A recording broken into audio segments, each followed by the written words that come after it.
Histoire du 31 mars 2020. La petite perle rouge. Nina ferma son livre d'images. Elle avait beaucoup de livres chez elle. Depuis qu'elle était toute petite, elle avait toujours eu un livre dans les mains. Elle a vu des photos d'elle où elle n'avait que 6 mois et déjà, sur les genoux de sa maman, elle tenait un livre et elle apprenait à tourner les pages. Elle en avait ramené beaucoup d'Italie.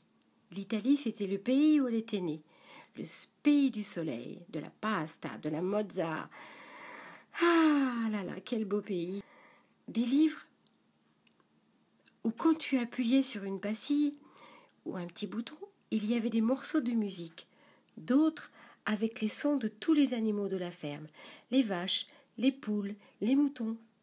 Elle avait découvert tant de choses dans ces livres, tant de sons différents. Ce jour-là, toutes les poupées étaient bien sagement installées sur son lit.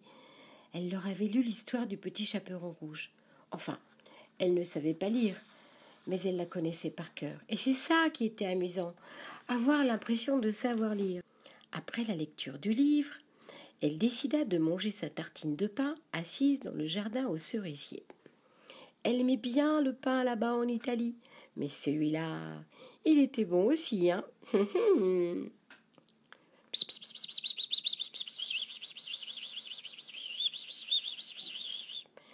Un petit oiseau vint se poser près d'elle.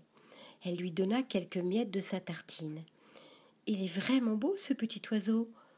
Elle ne l'avait jamais vu dans le cerisier. Et pourtant, elle les connaissait tous, les petits oiseaux du cerisier. Mais celui-là, pas du tout. Quand elle eut fini de partager avec lui sa tartine, elle chercha dans sa poche s'il ne restait pas quelques miettes de la veille. « Tiens, qu'est-ce que c'est ?» Elle sentit sous ses doigts une petite boule. Elle la prit dans sa main. C'était une très jolie perle rouge. Elle la fit tourner entre ses doigts. Le soleil lui donnait des reflets extraordinaires. Le petit oiseau bleu se mit à chanter très très fort. Plus il chantait, et plus la perle rouge tournait dans la main de Nina, de plus en plus vite. Nina ouvrit des grands yeux, et soudain, chouf! L'oiseau bleu se posa sur la main de Nina et prit dans son bec la jolie perle rouge. « Non !» cria Nina. « C'est à moi, reviens !» Le petit oiseau bleu fit 3 tours autour de Nina et s'envola sur la branche du cerisier avec la perle dans son bec. Nina resta dans le jardin. Elle les observa. Elle était vraiment trop triste. Comment pouvait-elle récupérer sa perle rouge? Elle entendit un sifflement, un battement d'ailes, et un très beau papillon rose se posa sur son épaule.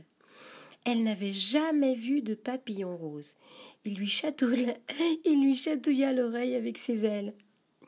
Elle voulut le prendre dans sa main, mais il s'envola et alla lui aussi se poser sur la branche de l'arbre près du petit oiseau bleu. Un second papillon rose vint se poser lui aussi sur l'épaule de Nina.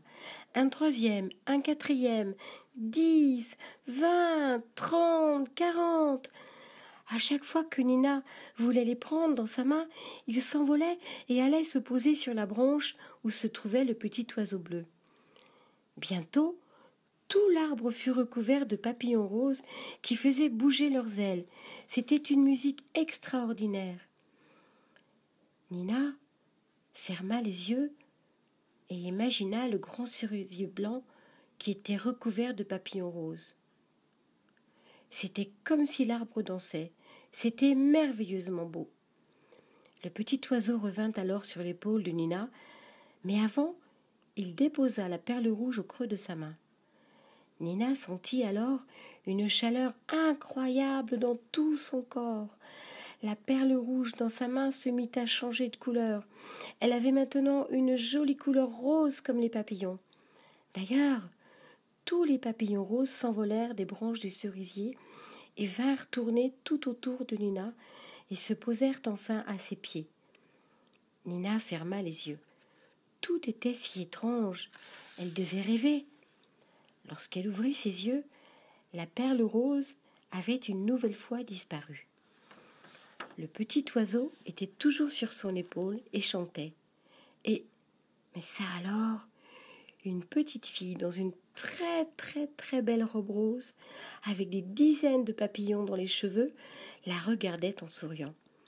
Elle se leva du banc de pierre où elle était assise et vint s'asseoir près de Nina. « Bonjour, petite fille.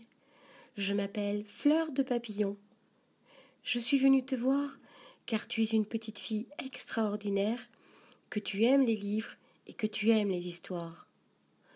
Moi, je m'appelle Nina, mais je ne t'ai jamais vue. C'est normal, dit Fleur de Papillon.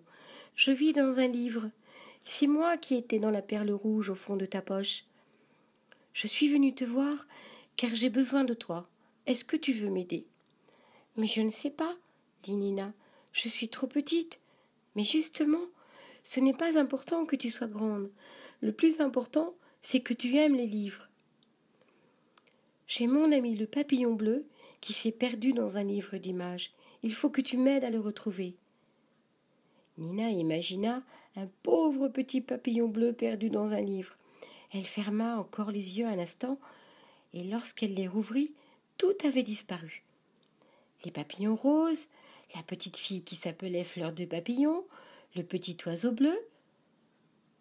Mais dans sa main, ce n'était plus une perle rouge qu'il y avait, mais une perle bleue. Mais quelle sera donc la suite de l'histoire? Ta-da-da-da! À demain, jolie petite Nina. Fais de beaux rêves.